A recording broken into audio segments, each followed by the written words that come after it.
Olá, alunos! Na aula de hoje nós veremos o conteúdo relacionado à ecologia.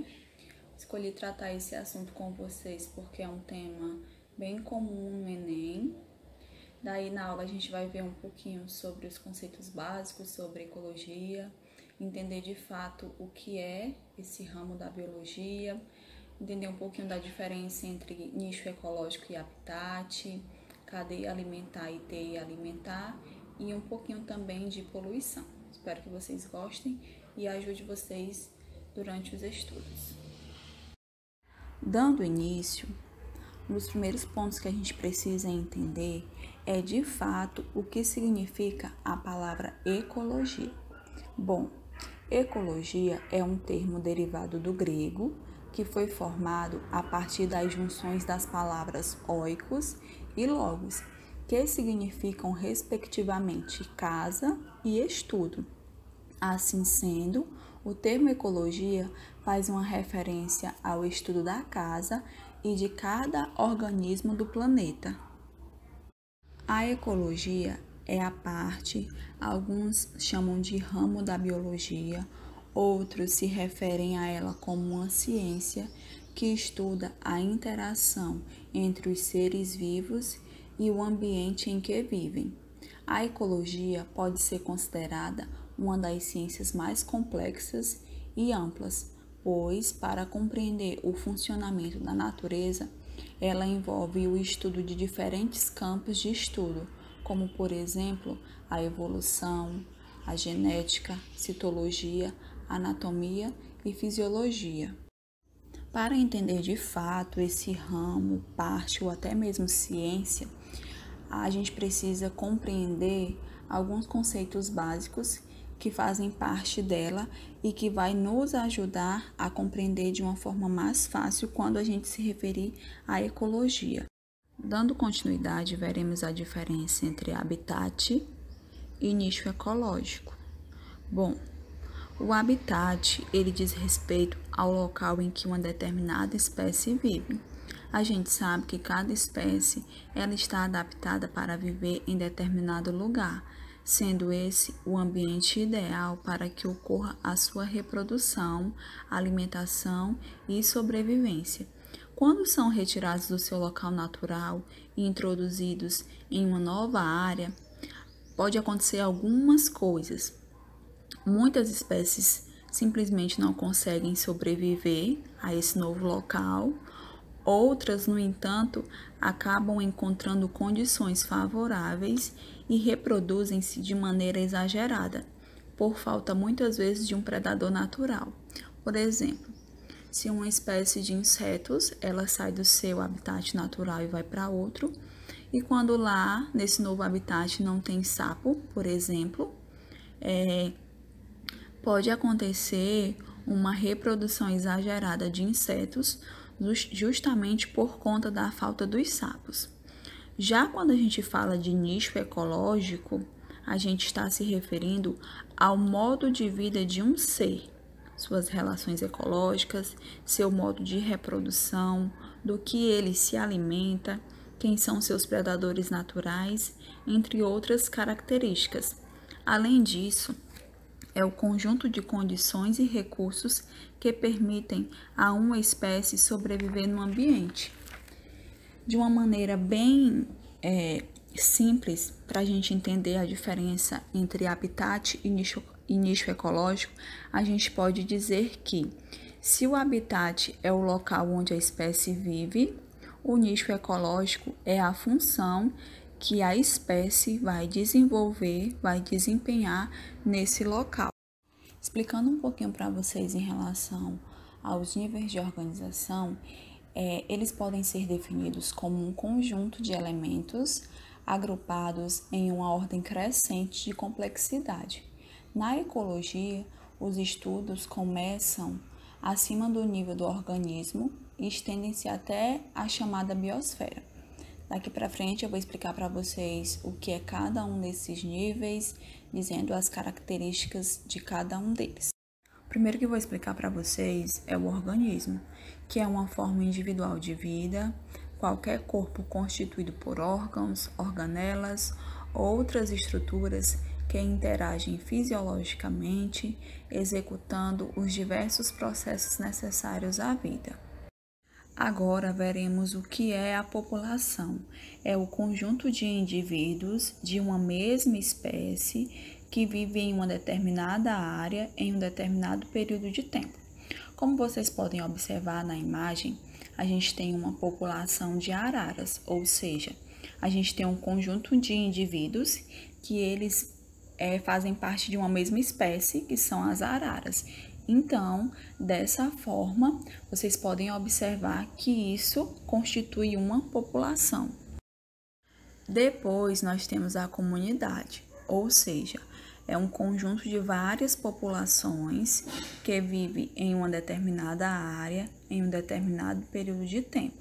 Como vocês podem observar na imagem, a gente tem uma população de girafas, uma população de zebras e uma população de veados. Então, essas três populações juntas, elas vão formar uma comunidade. Dando continuidade, agora a gente pode observar o ecossistema. Bom, ecossistema é o nome dado a um conjunto de comunidades que vivem em um determinado local e interagem entre si e com o ambiente. É importante eu explicar para vocês que o ecossistema ele é constituído por alguns componentes, sendo eles fatores bióticos e fatores abióticos, ou então parte biótica e parte abiótica, como vocês podem observar na imagem. Então, o que seriam os fatores bióticos? São todos os organismos vivos, como vocês podem observar no exemplo, são os animais, as plantas, fungos, protozoários, algas e bactérias. Já os fatores abióticos ou parte abiótica é o ambiente físico e químico que vai favorecer condições de vida para aqueles que estão naquele ambiente. Como, por exemplo, vocês podem observar na imagem, a gente tem a água, o ar, o solo, a luz solar, a temperatura e a umidade. Além disso, os ecossistemas, eles são divididos em ecossistemas terrestres, ou seja, são representados pelas florestas, desertos e montanhas. E também pelos ecossistemas aquáticos, ou seja, compreende os ambientes de água doce, como lagos, mangues, rios, além dos ambientes marinhos, como os mares e oceanos. Finalizando os níveis de organização, temos a biosfera, que pode ser definida como o conjunto de todos os ecossistemas da Terra, ou seja, diz respeito às regiões habitadas do nosso planeta. Geralmente, o termo biosfera, ele relaciona-se com os seres vivos que aqui vivem. Entretanto, o termo pode ser ampliado e usado para falar dos ambientes. Explicarei agora a diferença entre cadeia alimentar e teia alimentar. A cadeia alimentar, também chamada de cadeia trófica, ela pode ser definida como uma sequência linear da transferência de matéria e energia em um ecossistema, na qual é possível observar uma sequência de organismos servindo de alimento para outros. Essa transferência sempre se inicia por um produtor e finaliza-se em um decompositor, sendo essa transferência unidirecional. As cadeias alimentares, elas são compostas por organismos que podem ser enquadrados dentro de 3 categorias. Vou explicar cada uma para vocês agora. Primeiro temos os produtores, que são os organismos capazes de produzir seu alimento.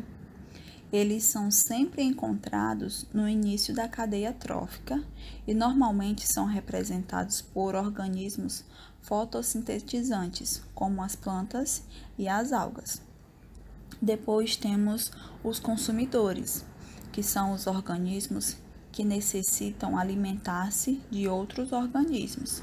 Os consumidores, eles podem ser classificados em consumidores primários, consumidores secundários, consumidores terciários e etc.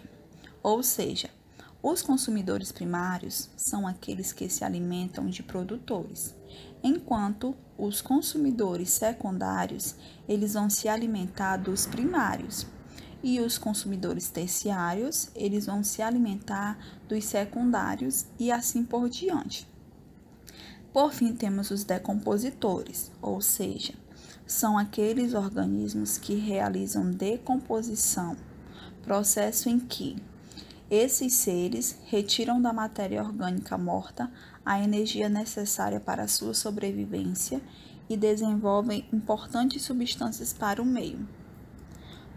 Por exemplo, como organismos decompositores, a gente pode citar os fungos e as bactérias.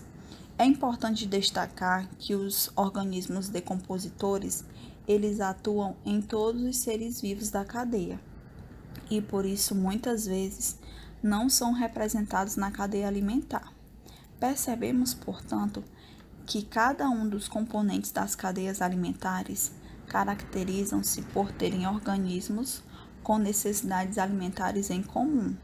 Os produtores de um ecossistema, por exemplo, destacam-se por seres autotróficos, enquanto todos os consumidores primários caracterizam-se por se alimentarem dos produtores. A cada grupo de organismos que apresentam essas necessidades semelhantes, damos o nome de nível trófico. Bom, para facilitar a compreensão, eu trouxe para vocês um exemplo de uma cadeia alimentar. Como vocês podem observar, da forma mais simples, né? A gente tem um capim que vai servir de alimento para o gafanhoto vai servir de alimento para o sapo serve de alimento para a cobra vai servir de alimento para o gavião, e quando o gavião morrer, ele vai servir de alimento para fungos e bactérias, né? Que são os decompositores. Além disso, vocês podem observar que na planta, né, lá no capim, o primeiro ele é chamado de produtor, depois os animais, eles vão ser chamados de consumidores, né, com aquela classificação de primário, secundário, terciário, ou consumidor final e assim por diante. E para finalizar a cadeia, a gente tem os seres decompositores. Já a teia alimentar, ela pode ser definida como diversas cadeias alimentares que estão interligadas. Essas interligações mostram que um mesmo organismo ele pode apresentar hábitos de alimentação variáveis e, portanto, ocupar diferentes níveis tróficos. Em uma teia alimentar, o fluxo de energia e nutrientes segue diversos caminhos. É importante destacar para vocês que a teia alimentar, ela representa melhor um ecossistema, porque mostra as diversas relações que podem existir. É importante dizer que em um ecossistema não existe uma cadeia alimentar isolada, ou seja, um mesmo organismo ele pode ocupar diferentes níveis tróficos.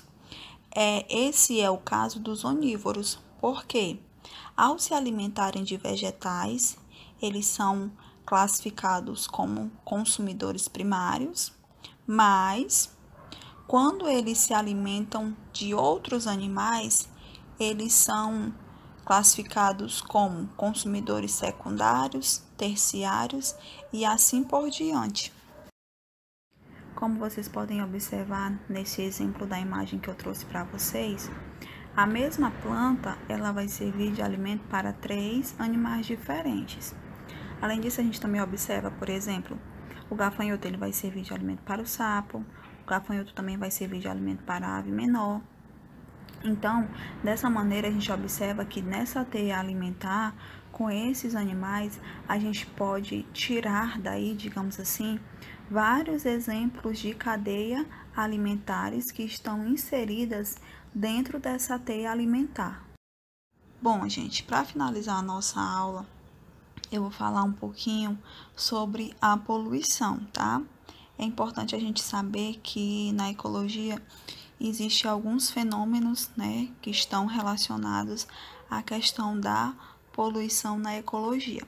Vou explicar para vocês dois, mostrando a diferença de cada um deles, além de citar alguns exemplos para facilitar a compreensão.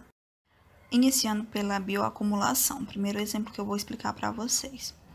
Então, a bioacumulação é um processo que pode ser definido como a absorção e a retenção de substâncias químicas no organismo de determinado ser vivo.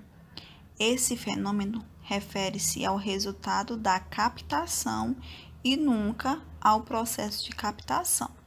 O acúmulo de substâncias pode ocorrer em virtude da absorção de substâncias encontradas no meio ou também através da alimentação do ser vivo. Quando a bioacumulação é resultado do contato com a substância no meio, dizemos que ocorreu uma bioconcentração. Mas, quando esse processo ele envolve a alimentação, ou seja, a cadeia trófica, dizemos que ocorreu a bioamplificação. A bioacumulação é um fenômeno que tende a aumentar à medida que temos um nível trófico mais elevado na cadeia alimentar. Sendo assim, os organismos que estão no topo da cadeia alimentar apresentam mais acúmulo das substâncias, uma vez que acumulam também a substância presente nos organismos que serviram de alimento. Vale destacar que a bioacumulação ela acontece com maior frequência nos ecossistemas aquáticos. Existem alguns fatores importantes que contribuem para que esse evento aconteça com maior frequência nesses tipos de ambiente. Vou tentar explicar para vocês por que isso acontece. Bom, as substâncias tóxicas envolvidas no processo de bioacumulação não são biodegradáveis, o que representa uma grande ameaça aos seres vivos, pois essas substâncias estarão percorrendo quilômetros de distância por muitos anos e afetando diversos organismos em diferentes níveis tróficos da cadeia. Outro fator é que algumas substâncias tóxicas são lipossolúveis, ou seja, podem ser dissolvidas em gorduras, podendo se fixar com facilidade em tecidos de organismos vivos. Como vocês podem observar no exemplo, o primeiro ser da cadeia, ele tem um grau menor de contaminação e à medida que ele vai servindo de alimento para os outros organismos, esse grau de contaminação vai crescendo. Como vocês observam aí no segundo exemplo, no exemplo de baixo, a gente tem o camarão que vai servir de alimento para o peixe, E aí quando a gente observa o peixe menorzinho, ele tem um grau de contaminação maior. O peixe ele vai servir de alimento para a foca, Onde a gente observa essa parte em azul, o que aumentou a contaminação. E como a foca serve de alimento para o urso, quando chega lá no urso, o grau de contaminação está bem maior, Então, o animal que fica lá no topo da cadeia, é justamente nesse animal que vai ter a maior quantidade de contaminação. Já a eutrofização é um fenômeno que ocorre como consequência do aumento da quantidade de nutrientes no ambiente aquático. Pode ocorrer por causas naturais, mas acontece também como resultado da ação humana.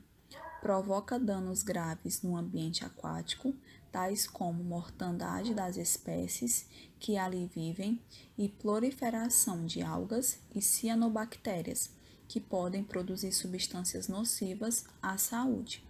Um ambiente eutrofizado, ele acaba adquirindo uma coloração turva e a quantidade de oxigênio diminui, o que causa a morte de várias espécies.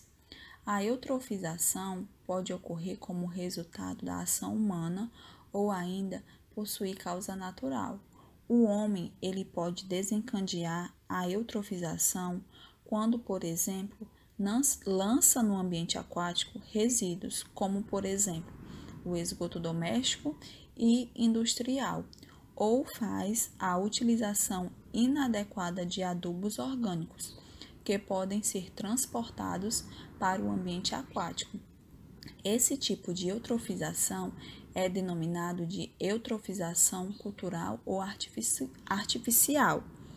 Esse fenômeno pode também apresentar uma causa natural, sendo observado, por exemplo, no curso normal do envelhecimento dos corpos d'água, uma vez que, com o passar do tempo, os nutrientes vão se acumulando no ambiente e favorecendo o desenvolvimento de algas. Diferentemente da eutrofização cultural, a eutrofização denominada de natural ocorre de maneira gradual e lenta.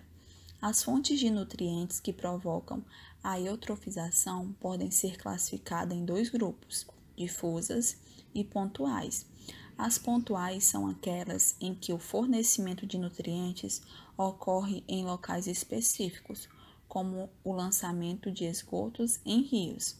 Já as fontes difusas, por sua vez, apresentam-se em diferentes pontos de descarga, podendo abranger grandes áreas. Essas últimas fontes são mais difíceis de serem controladas e também identificadas.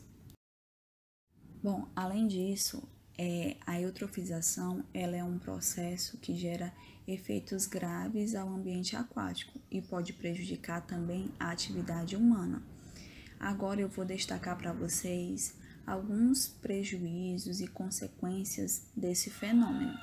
Por exemplo, redução da quantidade de oxigênio dissolvido na água, o que provoca morte de espécies aquáticas como os peixes. Há alterações no pH da água, há redução da biodiversidade da área afetada, há aumento exagerado de algas e outras plantas aquáticas, ocorre liberação de gases com odores desagradáveis. Também surgem toxinas no ambiente aquático, as quais são produzidas por algumas espécies de cianobactérias. Essas toxinas elas podem afetar a saúde humana, podendo desencadear até mesmo a morte. Além disso, reduz o potencial recreativo do ambiente aquático, reduz a pesca no local, reduz também a navegação e a capacidade de transporte da água e também a perda financeira em decorrência dos altos custos para o tratamento da água. Na imagem, vocês já podem observar a diferença que existe entre um lago normal e o eutrofizado. Vocês podem até observar algumas das características que eu citei anteriormente para vocês em relação a esse processo. Algumas que estão bem evidentes é que a gente pode observar que a cor da água ela é diferente no ambiente eutrofizado. Além disso, a diversidade de peixes é menor do que no lago normal, dentre outras que eu já citei anteriormente, né, que estão relacionadas ao processo de eutrofização.